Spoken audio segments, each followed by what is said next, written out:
Kami bersyukur untuk kasih setia Tuhan. Anugerah-Mu nyata dalam kehidupan kami. Kasih setiamu selalu baru setiap pagi. Terima kasih Tuhan, Kau baik, sangat baik, dan teramat baik dalam kehidupan kami. Dan biarlah kebenaran firman-Mu terus menumbuhkan kebaikan-kebaikan-Mu.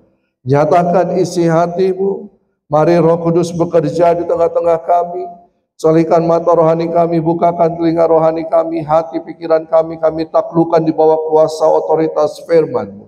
Berfirmanlah dan sembuhkanlah kami. Berfirmanlah, pulihkanlah kami.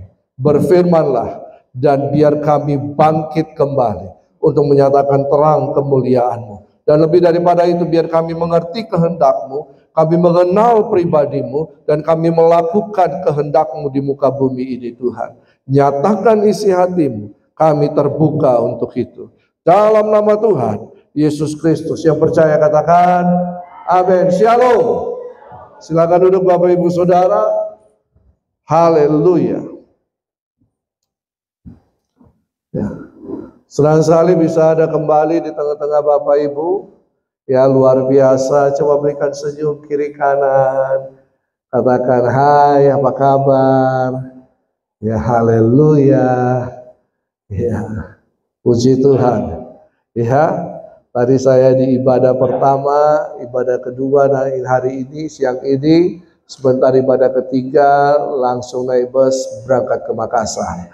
Ya, sudah hampir 1 minggu saya beredar-edar Toraja, Palopo, Toraja lagi. Ya, haleluya. Nah, tadi pagi saya berbicara tentang benih. Benih itu kecil tapi hebat. Benih itu punya keajaiban. Benih itu bisa memultiplikasikan dirinya sendiri. Ya, nah benih itu mempunyai potensi yang luar biasa. Kita bisa tahu berapa biji yang terkandung dalam satu buah mangga, betul kan? Betul kan? Ada berapa biji dalam satu buah mangga? 1 kan? Kalau 2 itu mujizat namanya. Tapi kita tidak tahu berapa buah mangga yang dihasilkan oleh 1 biji. Nah, firman Tuhan katakan, selama bumi masih ada, dalam Kejadian pasal 8, bahwa musim menabur dan menuai itu nyata, itu selalu terjadi. Dan dunia ini berproses dari menabur dan menuai. Tidak bisa tidak. Ya, bahkan Tuhan berfirman, biarlah tanah mengeluarkan tumbuh-tumbuhan yang berbiji, menghasilkan benih. Benih ini akan tetap menjadi benih kalau tidak ditaburkan. Benih akan tetap menjadi potensi, bisa menyatakan kehidupan masa depan. Kalau tidak ditaburkan, dia akan tetap menjadi benih. Nah, siang hari ini, ya, saya akan berbicara tentang kekuatan benih itu. Kalau Bapak Ibu ingin mempelajari, bisa kunjungi YouTube saya, belajar dari situ. YouTube-nya namanya Heinze Kopstad. Heinze ejaan lama, ya. Heinze Kopstad, H-E-I-N-T-J-E,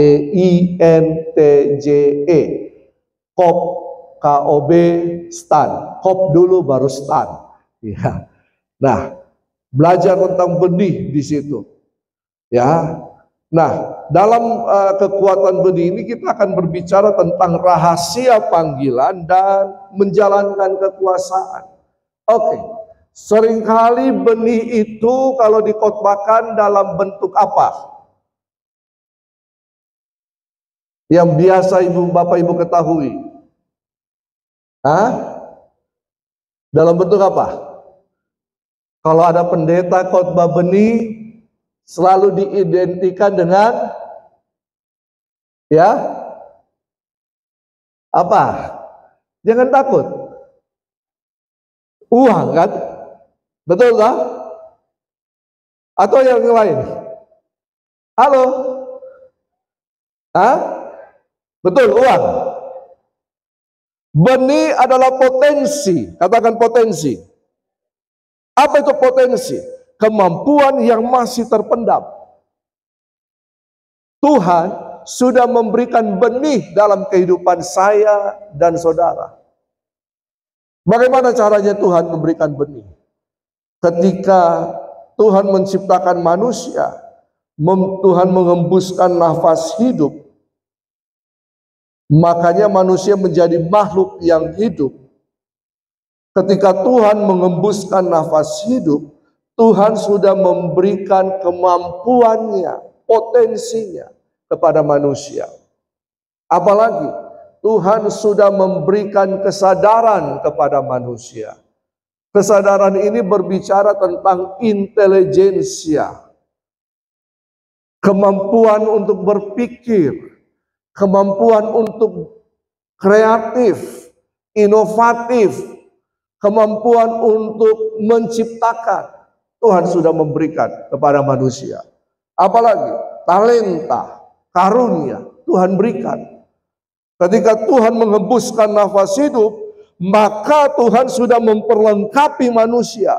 Dan itu adalah benih. Benih tidak selalu berbicara tentang uang. Dalam kehidupan nyata, dalam dunia pertanian, kita belajar tentang benih. Betul kan? Dalam biologi kita belajar tentang benih. Saya, Bapak, Ibu, Saudara ada karena adanya benih. Betul kan? Betul kan? Katakan kiri kanan deh, kamu dari benih. Jangan macam-macam. Jadi dunia ini berproses, bumi ini berproses karena adanya benih. Seandainya ada sebuah lahan yang luas, lalu kemudian ditanami pohon-pohonan, lalu kemudian menjadi besar dan tinggi, lalu kemudian ditebang semuanya dan tidak ditanam kembali, bagaimana tanah itu? Gersang, tidak subur lagi. Makanya dikatakan selama bumi masih ada, musim menabur dan musim menuai tetap akan ada. Siapa yang ada di bumi? Siapa yang ada di bumi? Halo? Ayo jangan takut-takut. Siapa yang ada di bumi? Saya, manusia. Betul kan? Siapa yang menabur? Manusia. Siapa yang menuai? Manusia. Ada yang suka menuai tanpa menabur. Siapakah itu? Hah? Siapa itu? Yang suka menuai tapi tidak mau menabur. Disebut apakah dia? Malas. Apalagi? Pancuri. Iya tak? Mau menikmati kekayaan tapi dengan cara tidak bekerja. Itu namanya pancuri. Nah, oke, kita akan lihat bersama-sama. Markus 13 ayat 24 sampai yang ke-25. Kita belajar tentang benih. Ya. Jadi benih itu bisa berupa potensi, talenta. Benih itu bisa berupa apa lagi? Perbuatan baik. Benih itu bisa berupa apa? Perkataan juga benih. Ya, jadi semua yang kita keluarkan, yang kita kerjakan itu benih. Hobi juga benih.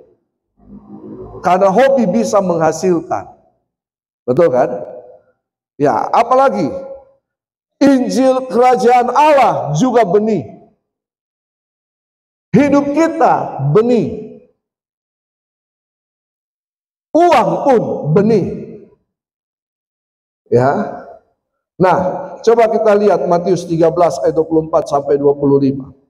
Perumpamaan lain yang dia sampaikan kepada mereka mengatakan, hal kerajaan sorga itu seumpama orang yang menabur benih yang baik di ladangnya kerajaan sorga juga diumpamakan sebagai benih. Tetapi ketika manusia sedang tidur, musuhnya datang dan menaburkan lalang di antara gandum dan pergi. Nah, firman Tuhan katakan, dalam diri kita ada benih ilahi. Betul?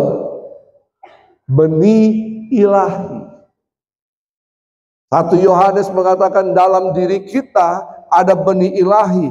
Kalau kita punya benih ilahi, kita tidak akan berbuat dosa. Seharusnya demikian. Tapi ternyata walaupun orang Kristen yang sudah percaya, dibaptis, berbahasa roh, berkarunia, bahkan pendeta pun tidak kebal oleh perbuatan dosa. Betul? Tidak ada jaminan. Kalau saudara sudah dibaptis, berkarunia, saudara tidak akan jatuh dalam perbuatan dosa. Tidak ada jaminan. Tapi yang menjadi jaminan penting, kalau benih itu yang ada dalam kita bertumbuh dan menguasai kehidupan kita. Amin. Nah, tapi kemudian begini, kenapa tidak ada jaminan? Karena ternyata iblis juga menaburkan benih dalam kehidupan kita. Benih lalang. Betul kan? Ada benih gandum, ada benih lalang. Ditaburkan. Dua-duanya bertumbuh. Apakah di sawah ketika kita tanam padi tidak akan tumbuh lalang? Tumbuh kan? Betul kan? Tanam kopi tetap ada lalang yang muncul kan? Nah, ini dia. Jadi dalam hidup saya, Bapak Ibu Saudara, ada benih ilahi, ada benih iblis. Yang mana kita fokus? Yang mana nantinya akan menguasai kehidupan kita? Slide berikutnya. Salah satu misteri kerajaan Allah adalah benih. Seluruh bumi berfungsi berdasarkan prinsip benih. Tanpa benih, mustahil kita dapat mempertahankan kehidupan. Kalau manusia berhenti menabur, maka kita tidak akan pernah menuai makanan untuk kita. Betul kan? Oh bisa Pak, sekarang ada yang namanya GMO. Apa itu GMO? GMO itu rekayasa genetika. Kita bisa makan daging ayam tanpa ayam. Bisa? Bisa. Kita makan buah yang seharusnya ada bijinya tanpa biji. Bisa? Bisa. Namanya rekayasa genetika, GMO, genetika modified object apakah? Saya lupa OO-nya. Ya, toh. Tapi itu tidak baik untuk kesehatan. Karena Alkitab mengatakan dalam Kejadian 1, biarlah tanah menumbuhkan tumbuh-tumbuhan dan menghasilkan biji-biji, dan itu akan menjadi makanan kita. Dan Tuhan melihat itu semua baik. Ketika Tuhan memberi Anda sesuatu, Dia memberikannya kepada Anda dalam bentuk benih. Saya mau tanya Bapak Ibu, Tuhan punya uang? Halo? Tuhan punya uang? Apakah Tuhan mempunyai uang?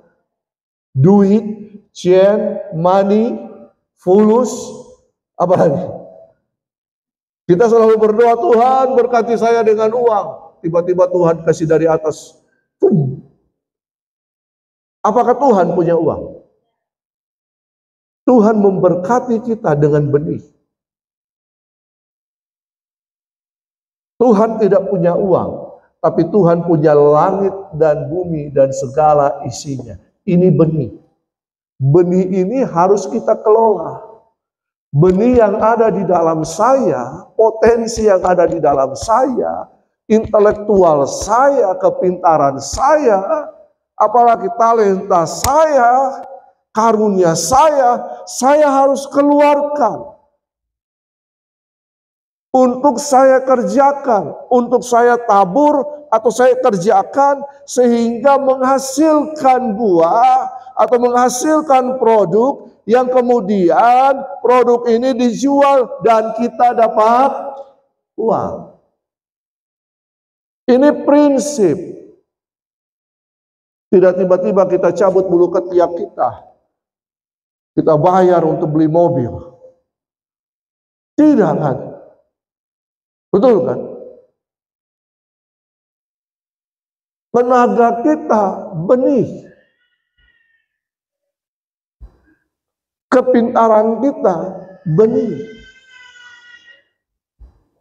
Hobi bikin kue, saya kira saya sudah pernah khotbah ini ulang-ulang di sini. Kue apa itu hari itu yang itu benih. Hobi itu benih. Nah, jadi ketika Tuhan ingin memberikan kepada kita sesuatu, Dia berikannya dalam bentuk benih. Kenapa demikian? Supaya kita mengelolanya.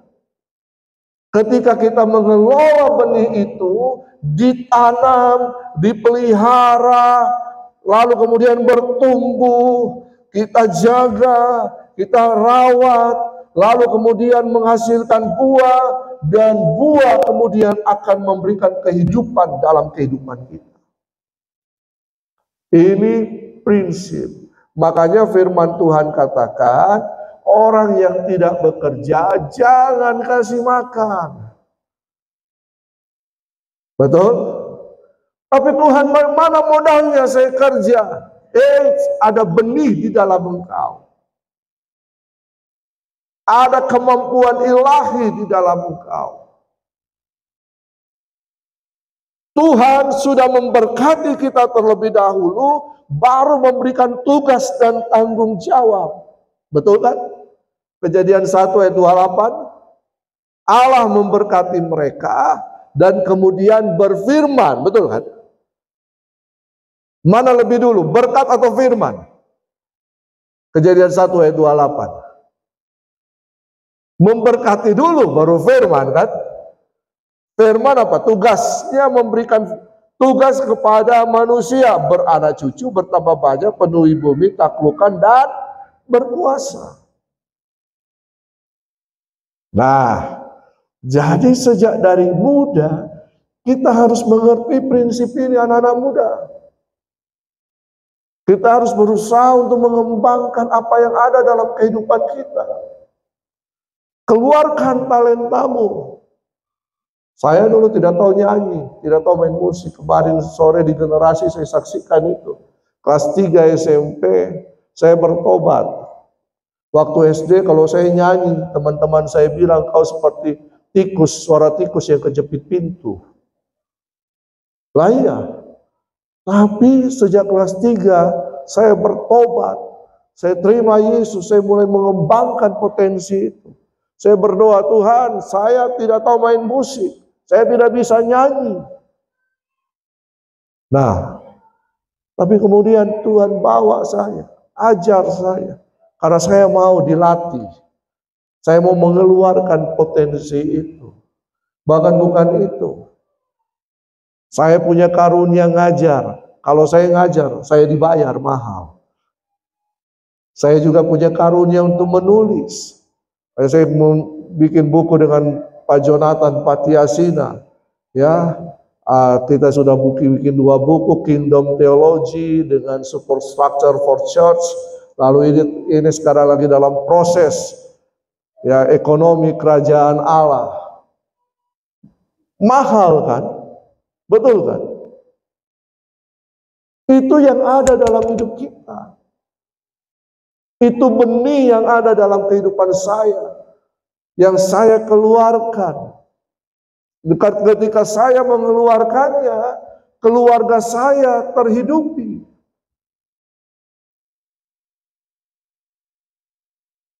Amin. Nah, jangan harap gaji, karena prinsip gaji adalah tidak sampai pada akhir bulan, sudah habis. Kalau kita harap gaji, tengah bulan sudah habis. Kalau begitu kita harap apa? Berkat Tuhan, betul kan? Tapi kan Tuhan sudah memberkati kita, betul kan? Jadi sekarang kita harus mengeluarkannya. Maka jadi kata berkat itu beda dengan gaji. Gaji bisa dihitung, berkat tidak bisa dihitung. Mari hitunglah berkat Tuhan, kau niscaya kagum olehnya. Berkat Tuhan, mari hitunglah, kau niscaya kagum oleh kasih-Nya. Betul kan? Nah, lanjut. Jadi kembali lagi, ada benih gandum, ada benih rumput liar. Masalahnya, slide berikutnya, masalah yang dihadapi sebagian besar dari kita punya benih dan rumput liar atau lalang dalam kehidupan kita. Nah, tapi kita selalu condong kepada rumput liar itu. Kita sadar akan rumput liar, tapi kita tidak sadar akan ada benih ilahi dalam kehidupan kita. Apa itu rumput liar? Kelemahan, perbuatan daging. Betul? Oh ya, kita selalu mau diikat, mau ditarik kembali untuk melakukan perbuatan-perbuatan dosa, keinginan daging, keangkuhan hidup, apalagi keinginan mata. Daripada benih gandum itu atau benih ilahi itu. Apa benih itu? Potensi, karunia, talenta. Kenapa kau minta-minta? Tidak ada pekerjaan.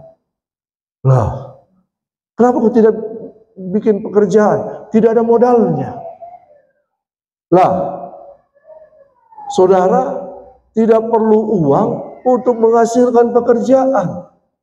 Betul kan? Karena kita sudah diberikan modal awal. Yang tadi saya katakan, itu modal awal. Ditambah dengan penyertaan Tuhan. Selesai.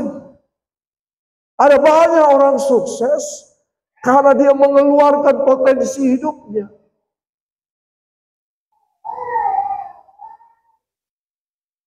Seringkali kita terpaku oleh modal, duit. Padahal duit sudah ada di dalam kita, tinggal kita mau mengeluarkannya. Duit itu sudah ada di dalam saya dan Bapak Ibu Saudara.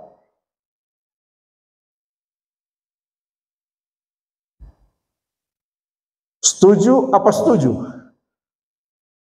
Sadar atau sadar? Siapa yang percaya ada duit di dalam saya dan Bapak Ibu Saudara? Yang lain tidak setuju? Tidak apa-apa. Hanya yang sadar, kalau sadar sudah bagus. Sekarang yang kedua, keluarkan. Keluarkan. Anak-anak muda yang pintar matematika, bagaimana dia dapat uang? Bisa mendapatkan uang tiap bulan. Bisa bayar uang sekolah atau uang kuliah. Bikin les. Ajar matematika, betul kan? Dapat uang bulanan kan? Teman saya sekali ngajar 50.000. Ada teman yang lain sekali ngajar 100.000. Kalau 4 kali dalam 1 bulan, 400.000, baru 1 orang. Kalau dia ngajar 5 orang, berapa? Dari mana itu? Ini kan, ada uang di sini. Tapi masih virtual, Pak. Iya. Harus dikeluarkan itu. Ditanam, bertumbuh, berbuah. Nah, jadi faktanya Tuhan menciptakan saya, Bapak Ibu Saudara, Tuhan menciptakan tubuh saya, Bapak Ibu Saudara, Tuhan menciptakan kita dan kita hidup untuk apa? Menyimpan benih itu. Lalu kemudian mengeluarkan benih itu. Jangan disimpan terlalu lama. Benih kalau disimpan terlalu lama, walaupun dia punya potensi kehidupan, dia juga punya potensi rusak. Betul? Nah, bagaimana kita mengembangkan benih itu? Slide berikutnya. Jadi, pohon yang sudah dewasa akan menghasilkan buah. Tapi diawali dengan cara belajar berbuah. Ketika dia belajar berbuah, pohon itu belajar berbuah, mungkin buahnya belum baik. Betul tak? Buahnya belum matang bagus, mungkin masih ada rasa kaci. Tapi ketika dia sudah expert, mahal. Bedakan seorang pekerja dan seorang ahli seni misalnya. Mana yang dibayar mahal? Ahli seni. Saya pernah ikut lomba nyanyi. Wah iya, begini kalau saya terus saya jadi artis. Ya, saya ikut lomba. Kalau saya kerja, saya punya gaji mungkin sekitar 4-5 juta. Kalau waktu itu, kalau saya nyanyi, sekali nyanyi bisa lebih dari itu mungkin kan seorang artis. Kalau saya, untuk apa lagi ada cinta di dada. Bapak Ibu mau nonton konser saya, bayar tiket. Mahal. Betul kan? Mahal. Seorang pelukis yang ahli, lukisannya mahal. Siapa yang nilai mahal? Orang yang membeli kan? Mahal. Jadi benih yang Tuhan berikan dalam kehidupan saya dan Bapak Ibu itu mahal. Katakan mahal. Mahal.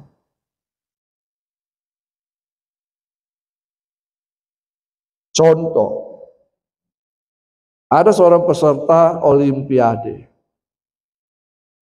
Dia latihan selama 8 tahun. Dia mempersiapkan dirinya hanya untuk ikut lomba palang kuda yang cuman satu tempat begini tuh. Ya toh? Dia lari, terus dia bertumpu di kuda-kuda itu, dia salto, tak, jatuh, sep, selesai. Berapa tahun dia persiapkan? 8 tahun. Ini sama dengan prinsip kita tabur benih, kapan dia tumbuh dan berbuah? Ada proses, ada waktu, betul kan? Tidak serta-merta. Makanya firman Tuhan ajarkan, tabur di sini, tabur di sana, tabur di sana sini.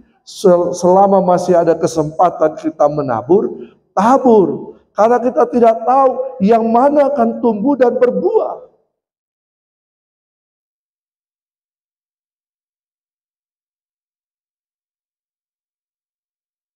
Nah, coba kita perhatikan ini.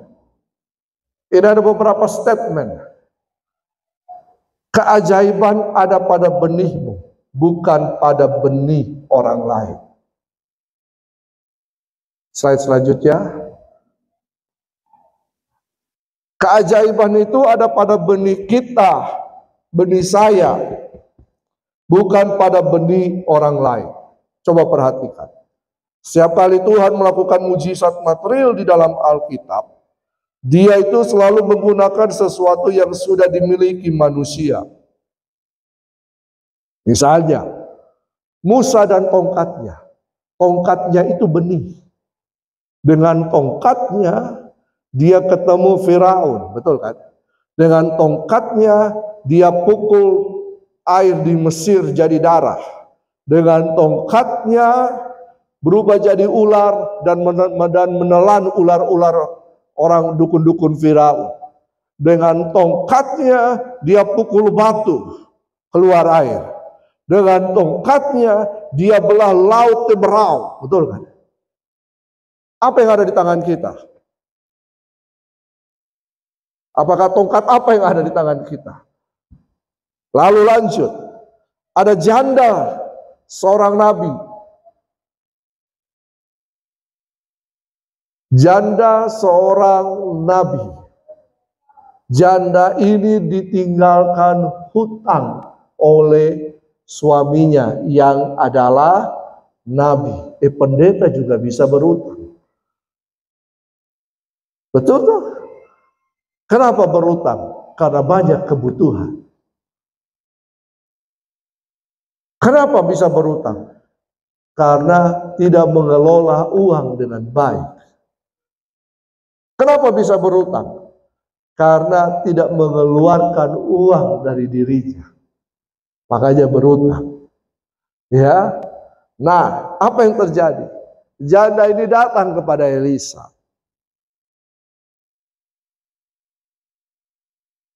Dia bilang, anak saya mau diambil penagih hutang. Apa yang dikatakan si nabi ini? Apa yang ada padamu?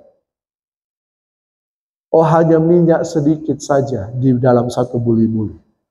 Kalau begitu, kumpul buli-buli yang ada. Kumpul katoang-katoang yang ada. Kumpul botol-botol yang ada. Apa yang ada padamu? Minyak sedikit. Lalu sudah dikumpul, anak-anaknya kumpul, dituang minyak itu. Satu-satu. Minyak yang sedikit tidak habis. Kapan dia habis? Ketika sudah tidak ada lagi tempat penampungannya. Betul? Tapi apa yang ada padamu? Apa yang ada padamu bisa membuat engkau hidup. Lalu kemudian setelah itu semua penuh, Elisa berkata, jual, bayar hutang, dan sisanya untuk hidup. Jangan utang lagi. Biasanya orang yang berutang, dapat modal lagi, dia tidak bayar. Dia lari pergi, tinggalkan lagi utangnya. Apalagi? Yesus ketika di Kana, peristiwa pernikahan di Kana, tuan pesta datang, yang pengatur atau IO-nya datang. Kita kehabisan anggur. Karena pada zaman itu anggur yang baik dulu dibagikan ketika orang sudah mulai mabuk. Oh, berarti orang Yahudi suka mabuk juga ya? Iya tuh. Ketika sudah mabuk, baru dikasih keluar anggur yang tidak baik. Ya. Tapi pada waktu itu, Yesus berkata, apa yang ada? Ada Pak, tempayan ini. Cuman isi air biasa. Isi itu penuh-penuh. Baru kasih ke pemimpin pesta. Apa yang ada padamu? Keajaiban itu bukan karena benih orang lain. Keajaiban itu terjadi karena apa yang ada padamu. Lalu apa lagi?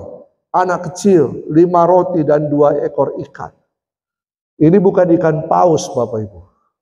Ini bisa memberi makan 5.000 laki-laki, plus mungkin istri yang dia bawa, anak-anak yang dia bawa, mungkin 10.000 lebih, sisa 12 bakul. Untung tidak ada orang Manado, orang Toraja, orang Chinese di situ. Kalau tidak habis dibungkus semua.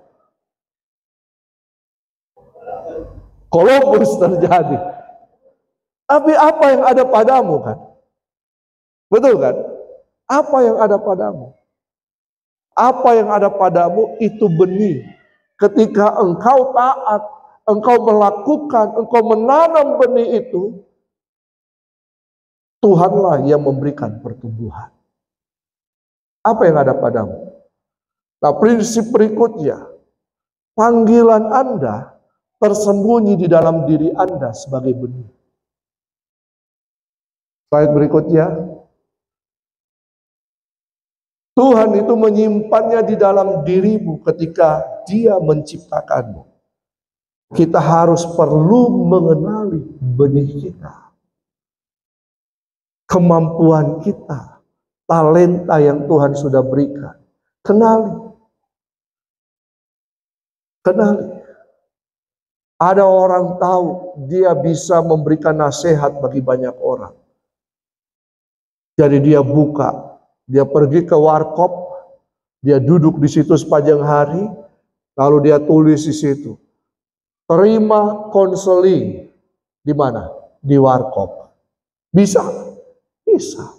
Dan ini terjadi kan? Viral, betul kan? Di media sosial, viral. Dia buka tempat konseling di warkop, terima orang. Dia dibayar? Dia dibayar. Minimal dibayarkan kopinya dan makannya.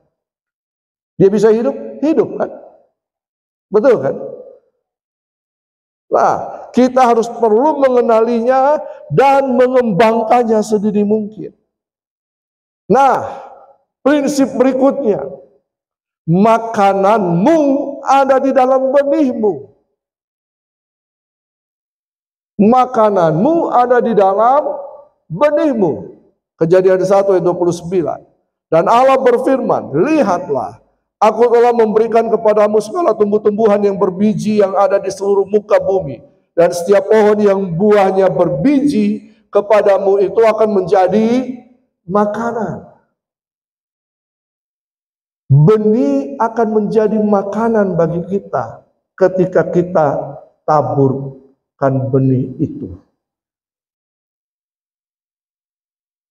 Benih ini berbicara ketersediaan makanan.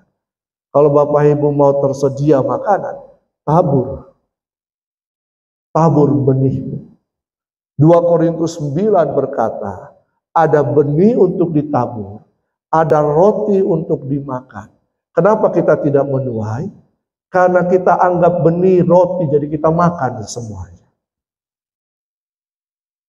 Ini prinsip. Dalam gaji kita ada untuk ditabur dan ada untuk dimakan. Kalau kita bilang benih adalah uang, maka bagaimana cara menaburkan uang itu? Saudara bisa memberikan makanan untuk orang miskin. Iya, itu benih yang ditabur. Itu perbuatan baik, betul kan? Firman Tuhan katakan, apa yang kamu tabur, itu yang kamu tuai. Jangan pernah berharap tanam benih A, tuainya benih B. Jangan pernah berharap semangka akan berdaun sirih. Itu kata Bruri. Betul kan? Jadi, nah kalau kita bicara misalnya secara rohani, apa yang harus kita taburkan? Kita harus tabur hidup kita. Kita tabur perkataan baik. Kita tabur Injil Kerajaan Allah, memperkenalkan Injil Kerajaan Allah kepada banyak orang. Apalagi persembahan juga taburan. Saudara, persembahan kolekte itu juga taburan. Persembahan persepuluhan itu juga benih. Itu taburan, itu benih. Persembahan tangan juga benih, persembahan ucapan syukur juga benih, persembahan khusus untuk pembangunan dan lain-lain juga benih. Karena itu yang kita keluarkan. Kalau sudah persembahan, aduh, rasanya berat. Tapi kalau kita sadar itu adalah benih, maka 2 Korintus 9 berkata, biar kita dengan sukacita dan rela hati memberi makan janda-janda miskin, anak-anak terlantar. Kita sedang menabur benih untuk itu. Jadi semuanya benih. Tuhan sudah kasih dalam kehidupan saya dan Bapak Ibu. Benih ini harus dikeluarkan.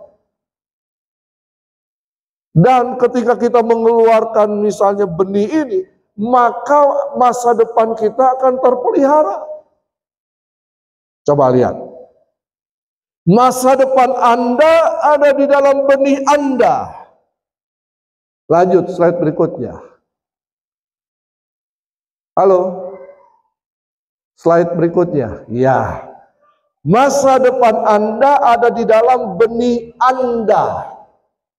Katakan, masa depanku ada di dalam benihku. Betul kan? Kita tidak sadar kadang-kadang. Kita maunya menghabiskan pada waktu itu. Sehingga tidak ada yang ditabur. Tidak ada benih yang ditabur. Ingat baik-baik. Mujizat itu tidak terjadi langsung begitu saja. Mujizat terjadi karena ada benih yang ditabur. Dalam dunia ini atau di bumi ini ada hukum sebab akibat. Kita maunya akibatnya, sebabnya dihilangkan. Kita maunya menuai, tapi tidak menabur. Mujizat terjadi karena ada benih yang sudah ditaburkan sebelumnya. Dan firman Tuhan katakan, tabur saja, di mana saja, kapan saja, selama masih ada kesempatan, tabur. Dan tiba-tiba pada suatu waktu kita membutuhkan mujizat Tuhan. Tiba-tiba muncul, dari mana itu? Dari benih yang kita tabur. Terakhir, keajaiban finansial Anda ada di dalam benih Anda. Sudahkah dirubah? Halo media. Coba kita baca. 2 Korintus 9 ayat 6 sampai 7. Alkitab menyebut uang juga benih. 2 Korintus 9 ayat 6 sampai 7. Dalam dunia ini uang punya peranan. Uang bukan segala-galanya, tapi juga kita butuh uang. Betul kan? Nah, jadi Alkitab juga menyebut uang juga benih.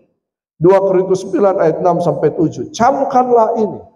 Sudah dapat 2 Korintus 9 ayat 6 sampai 7. Camkanlah ini. Orang yang menabur sedikit akan menuai sedikit juga. Dan orang yang menabur banyak akan menuai banyak juga. Hendaklah masing-masing memberikan menurut kerelaan hatinya.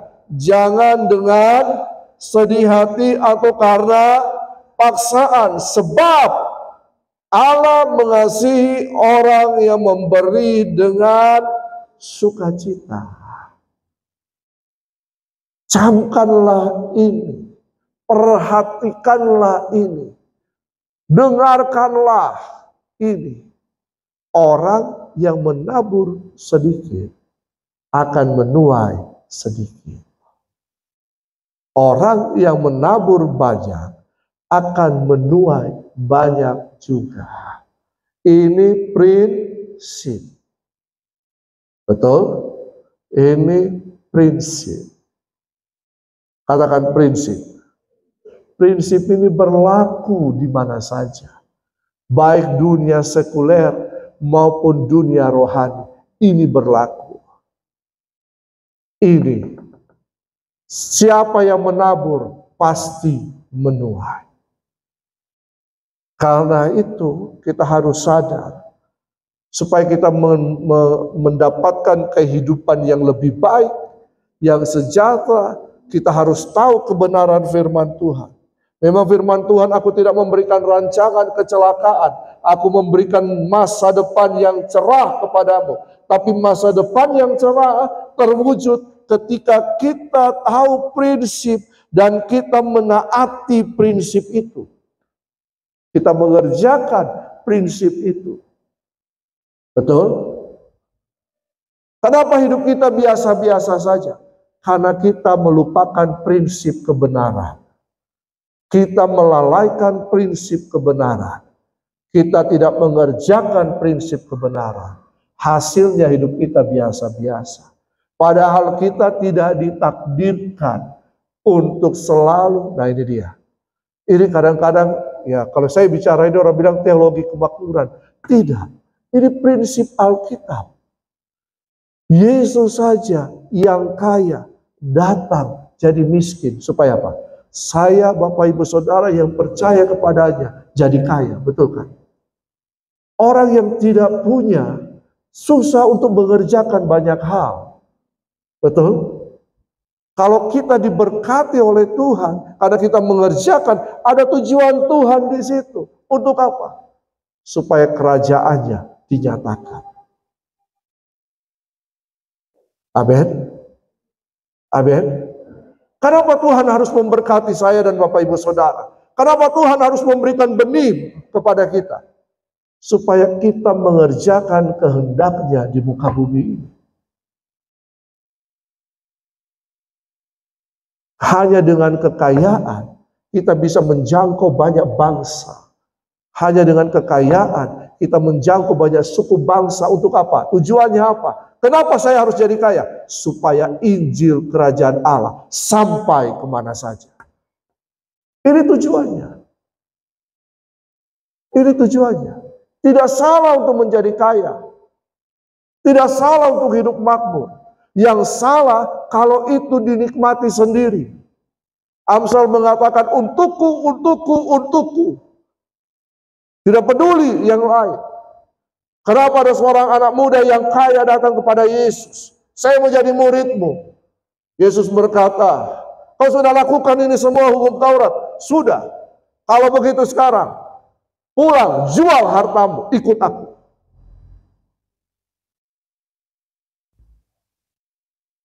Tahu maknanya? Bahwa kita diberkati untuk melakukan kehendak Tuhan. Supaya Injil Kerajaan sampai ke ujung bumi. Melalui siapa? Melalui kita. Tuhan juga butuh kita.